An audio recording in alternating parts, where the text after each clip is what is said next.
Hey everyone, it's Traven. We're going to be kicking off the video 2 of the Wellness Clinic launch course. So this is going to be about choosing your clinic type. It's a very important step as well. It's going to be after you already chosen your name. You got a good, well-rounded sense about that, and you love that name. You also build out all of those different assets that I provided to you. You got those saved somewhere so you can get to those easily. So the next thing you want to do is choose your clinic type, and we'll get into why that we want to do that in this step, and then how that's going to help you as you move forward. So let's get into that. So the agenda for today is we're going to talk about why your clinic type matters. We're going to look at the different type of clinic modes, right? Whether that's brick and mortar, telehealth, or mobile. And then we're going to talk about the pros and cons of each of those models. And then lastly, give you a few key takeaways and some next steps that you can take to choose that model. So again, share this course. Let's help more NPs and RNs build freedom through ownership, right? We are here. We feel that we want to build out some ownership around having our own clinic, having our own business, and be our own boss. And others may want to do so as well. So please share your invite link to them. You'll get a bonus of a 40% commission for doing so if they purchase anything with us in the future. Next, warning here, this is the most important video in the entire course, so try not to skip ahead. You definitely want to get a well-rounded sense about the different clinic types so you can make a good decision. And then also, pro tip, watch this at 1.75x speed. It'll help you get through it a lot faster. And then again, start making those steps to get your clinic launched. So first, why does your clinic type matter early on? Well, it matters because your clinic type determines how and where care is delivered to your patients. It also provides you with the understanding of what the compliance requirements will be, what your startup costs will be, and also what your daily operations will be once you launch your clinic. Also, this choice will determine your planning and strategy as you move forward through this process of actually launching your clinic. And when you're thinking about marketing, what you'll need to have in place to make this work, when you're choosing your EMR system, all those things will be based off what your clinic type is. Lastly, your clinic type should support your services, your goals, and your lifestyle. So as you go through this process of hearing the pros and cons of each, think about what services you want to offer, what your goal ultimately is, and what type of lifestyle you want to have, right? If you want to be working from different places, then obviously a telehealth model will be the best for you. If you want to be walking into your own clinic, building out relationships in your community, then 9 times out of 10, you're going to want an in-clinic, in-person space for you to do that. So let's start off with the lowest cost, easiest to set up wellness clinic type, and that's going to be the telehealth clinic. So your telehealth clinic is going to deliver care remotely through fully digital platforms, right? So everything here is going to be digital. That makes it a lot easy. That makes it the overhead a lot lower, right? So this model offers lower physical overhead and a lot of location flexibility. You can pretty much do this from anywhere. And then you can also service a lot of different areas. Now, as you get into this model more, you can talk about a little bit more how you service different areas, but it does allow you that level of flexibility. So telehealth clinics are typically started by nurse practitioners or medical doctors due to the need to provide good faith exams and prescriptions. So I did want to point this out to you. So this is not to say that a registered nurse cannot do this, but I will be honest with you, most of the time it is nurse practitioners or medical doctors, just because of the fact that you do have to do good faith exams, and a lot of these services require ongoing prescriptions, right? And if you're not able to do that, you need to have somewhere in your process or your workflow the ability for someone to do that for you if you are a registered nurse. That could get clunky sometimes, but it's not impossible. So I don't want you to think necessarily that this is not available to you, but I do want to point that out. Now, the services that are provided in this setting are typically weight loss, hormone therapy, and concierge treatments. So what do I mean by concierge treatment? So you got a lot of chronic management, things like that, or you might have sick visits. People want, Z-Packs, or, you have a flu, you got to be sent for tests or labs or stuff like that. It's very convenient and easy to do. And so that's usually the services that are done, like I said, along with things like weight loss and hormone therapy, where you can send these things to people's pharmacies or straight to their door. Now, this system does require a strong system in general around making sure people can make it through your patient flow correctly.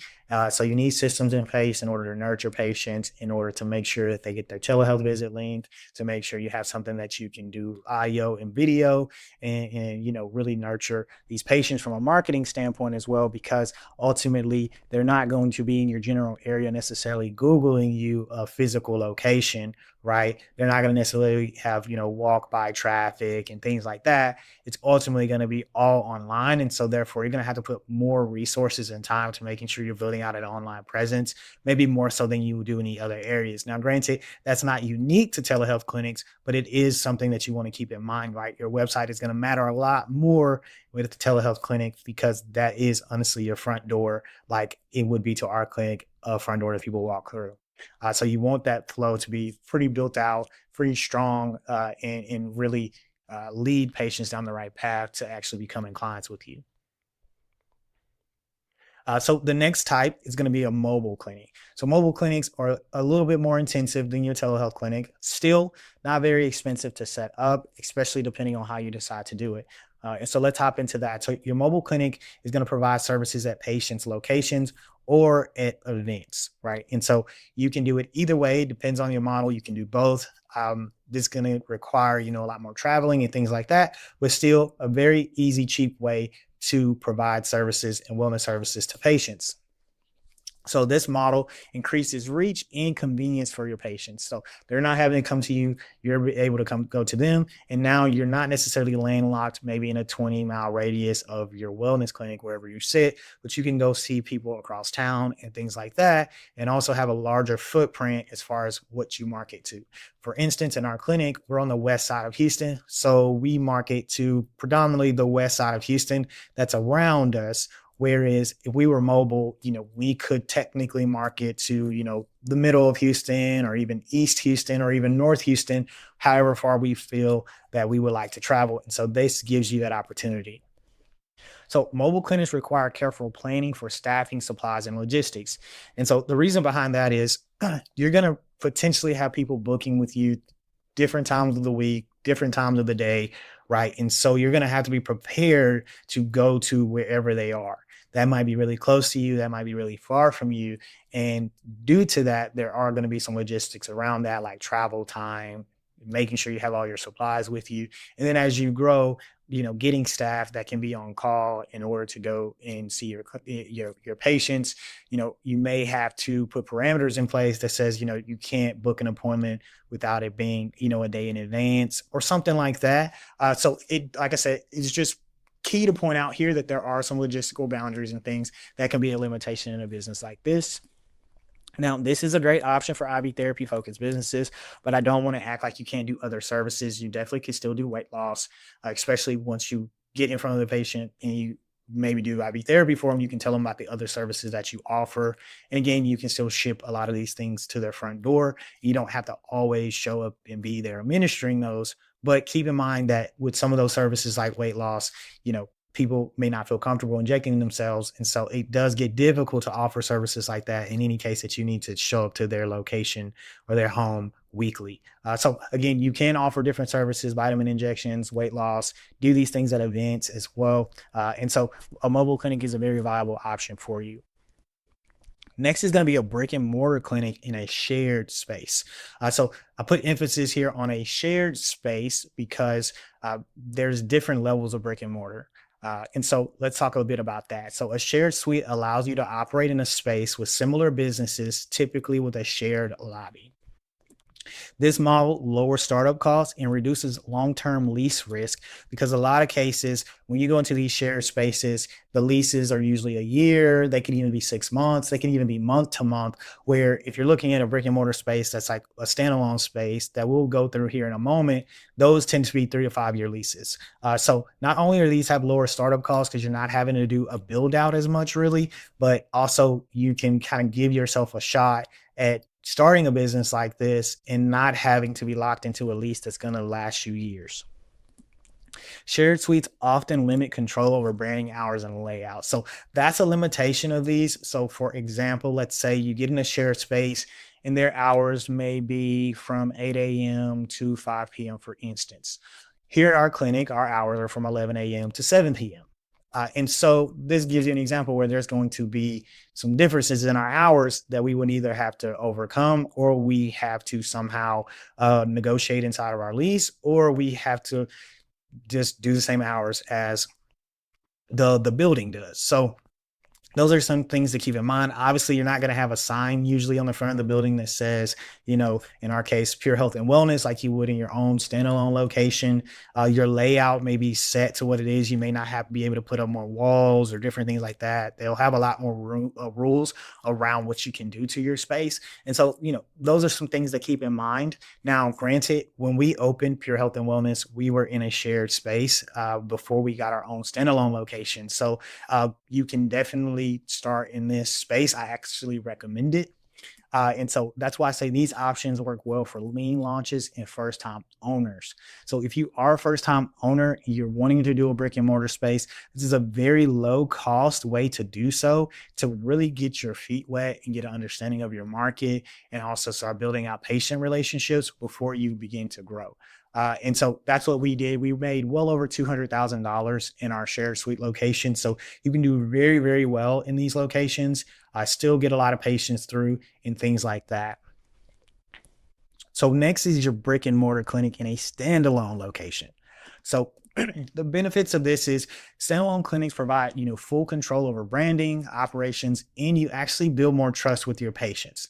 So the reason that is because there is something to say about having a standalone location that people trust. A lot of times, most people don't really know how much it takes to open a standalone location, and it can take a lot depending on the type of location that you choose. But, people in people's mind, they're like, oh, they really put a lot of investment into this. This is a legit business because of that. So they do have that view of you. Again, you're going to be fully branded throughout your location, right? You're going to have a sign on the front, you sign, everything on the door. And once they come in, it's going to be fully your space that is fully built into your brand, your own lobby. And so these types of things do build a lot of trust with the patient. So this model allows for you to be more flexible around your services and your patient experience. For instance, if you do get a brick and mortar location, I don't recommend more than, 2 to 3, well, really about 3 rooms, I would say, in most locations, which standalone locations, which will probably have more. But what it allows you to do is expand. You can add services. Let's say right now you don't do cryotherapy, for instance. You have a room for that. You have the flexibilities to change one of your rooms to that. And as far as patient flow and experience goes, you can always change the layout, change the flooring, paint the walls, just a lot of things that some shared spaces may not allow you to do. Now, don't get me wrong, some shared spaces will allow you to do things like paint walls and things like that. But, flooring and maybe putting up additional walls, et cetera, cabinets, stuff like that, you're going to have that flexibility in a brick and mortar standalone location that is fully yours. So next, the limitation here is the startup costs are higher here, right? You have to pay rent, you have to pay triple net. You're likely going to have to do a build out, whether you're doing a first generation or second generation space. 9 times out of 10, it's not going to fit your exact layout. And you're also going to have to pay utilities, right? Water, electricity, things like that. And, getting your own internet, so on and so forth. Furniture, a lot of furniture, all those things that fill out your room. This is going to be the higher cost option out of all the options. Again, still very doable, and we'll talk about that here in a moment. But I just wanted to let you know the limitations there. So this model to me works best for owners who are confident in the market demand and have a solid budget.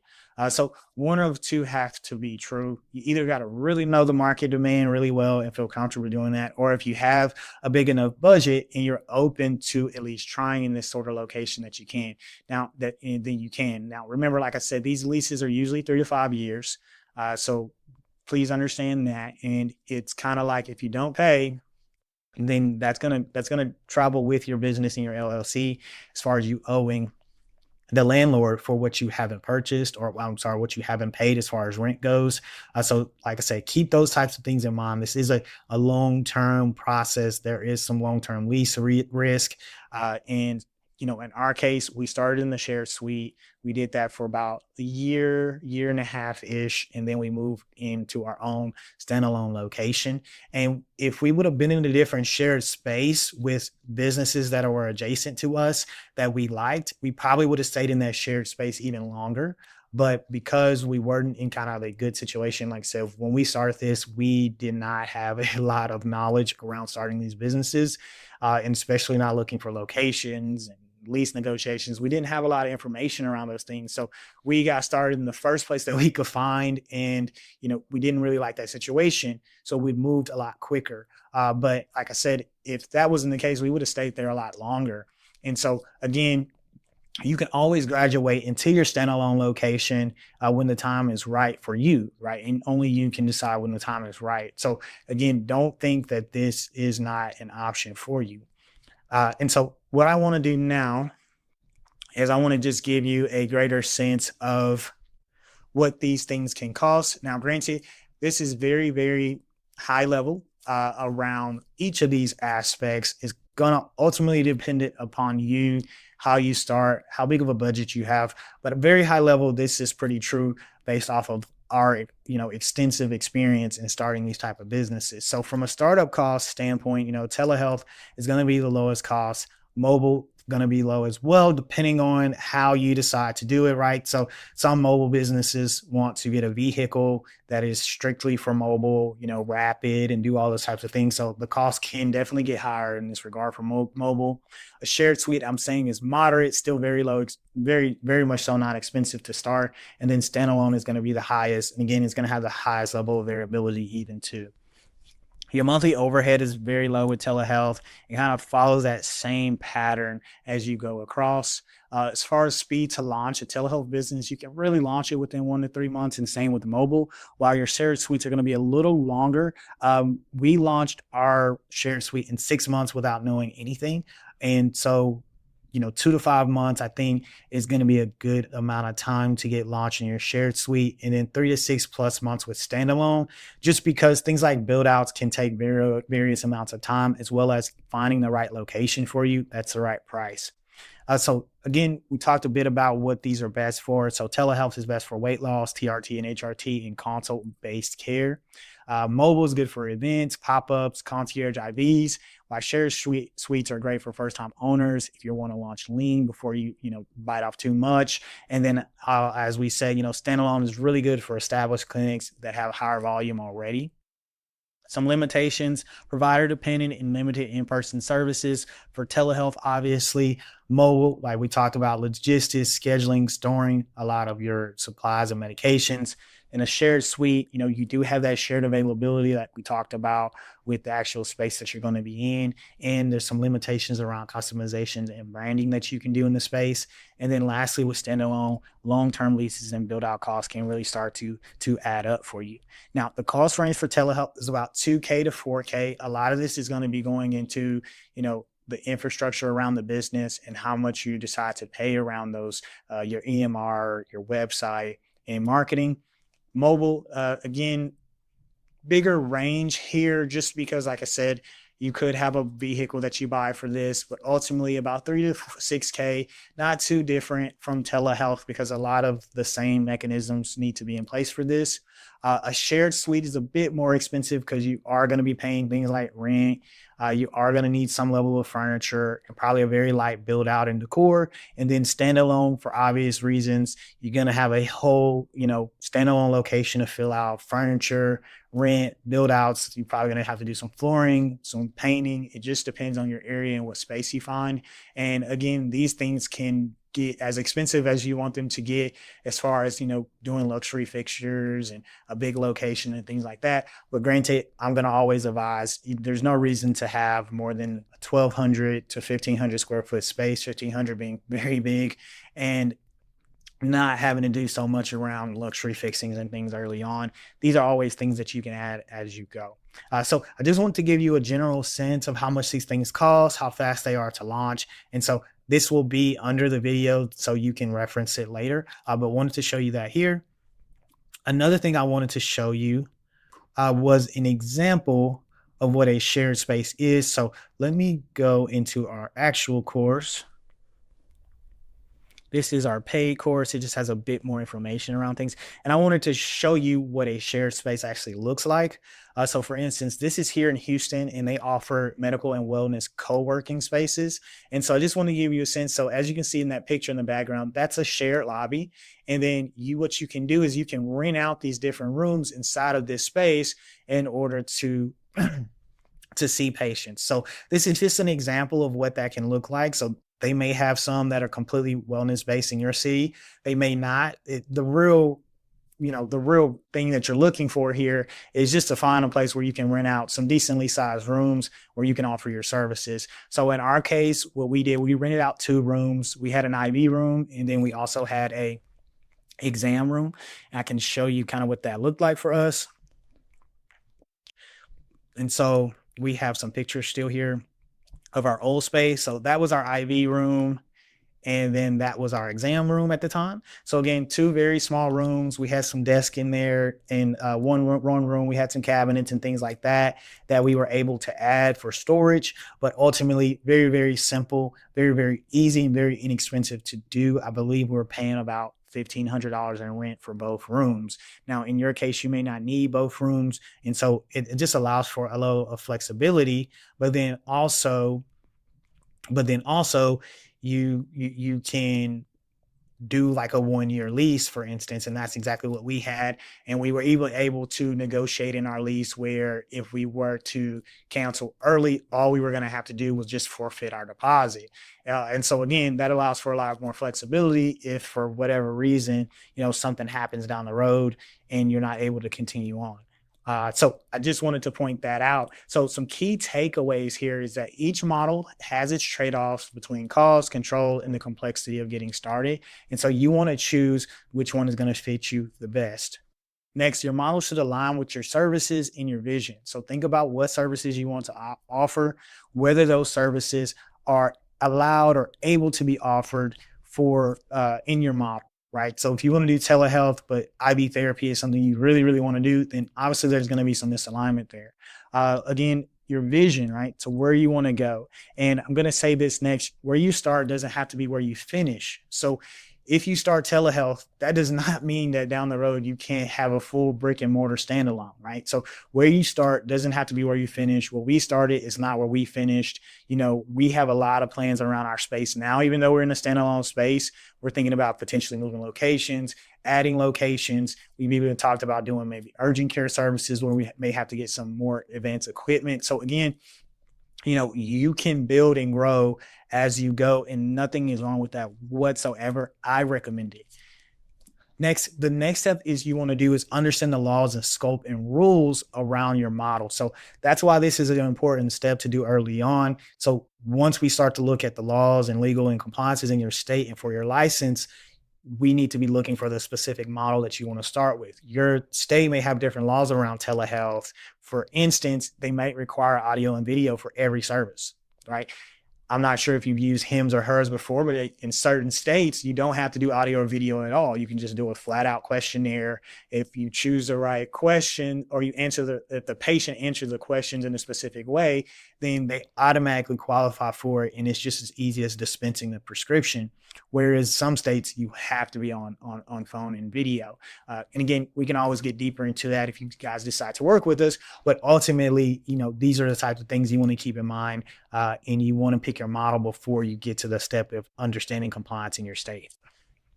So, if you enjoyed this course, please let us know. Book a call with me.